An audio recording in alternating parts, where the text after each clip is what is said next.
Well, hello fellow peregrinos, it's Kyle with another video. Today I'm going to start talking about hiking basics.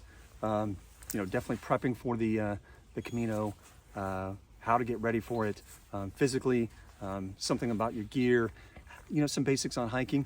Some of the stuff probably experienced hikers already know, but maybe it gets you thinking more about some of the basics. And for the people who don't know, maybe some good information that'll help you out along the way. And so enjoy the video. Okay, the next couple of things we're going to talk about is your backpack and your poles. First thing is we all have poles. Well, not everybody, but if you do use one, they're pretty common. One of the things you should realize is that when you stand, you want, when you're stopping it next to, you want it almost completely at a 90-degree angle. I like mine just a tad shorter, just as I walk and I bring it back. It's a little bit lower for me, so I like it about here. Everybody's a little bit different, but you definitely don't want it any further than the 90 degree, here. You may not realize, but on your pack, there's a couple of different, straps and stuff. And so there's usually one here on your left side that the pole goes through. Then on the back, and now you can hold your pole, while you walk, and it's out of the way and it holds it. That way you can take breaks, store it for, periodic. The other thing is about the belts. You want your pack to ride just about on your hips. This way it takes some of the weight and it's putting on your hips. It's not just all on your shoulders. And so then when you cinch it, you want it too tight, but you want it just really just raising, like resting right here on your tips. You have the straight, strap here, and it's not meant to pull these together. It's just supposed to hold them in place. So don't tighten them too tight.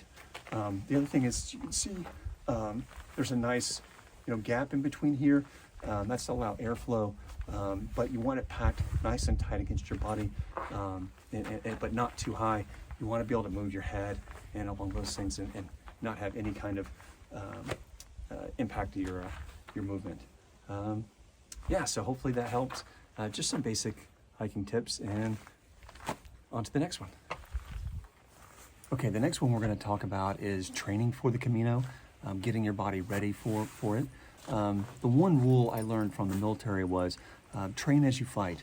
And what that means is that don't, if you're going to, in war, in battle, if you're going to wear a helmet, then you train with a helmet. If you're going to, the boots you wear, the socks you wear, the underwear, the pants, everything, don't have one set you're going to take on the Camino and then don't use it and, train on something else.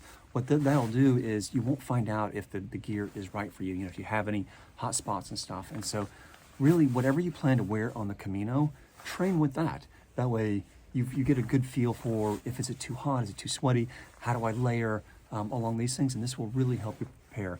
And so whatever you plan to wear, use it when you train.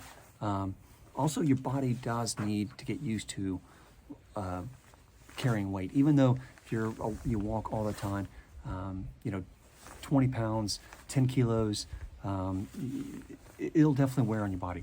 So just get used to just wearing it, wear it around the house, up and down stairs, just walking around, just get used to wearing it for like an hour or two a day, because you're gonna be walking 5 or 6 hours a day, and you really want to do it. And it takes about a full week or more for your body to get used to the new weight. And you don't want to have that soreness out on the Camino. You want to be able to train beforehand. And so what I do is I gradually started doing 5-kilometer hikes, with the weight, and I do 2 days on, 1 day off, and then I just increase it. I just keep increasing it, and so that I'm doing 25 kilometer days, 2 days in a row. Take a day off, let your body rest, and then come back into it.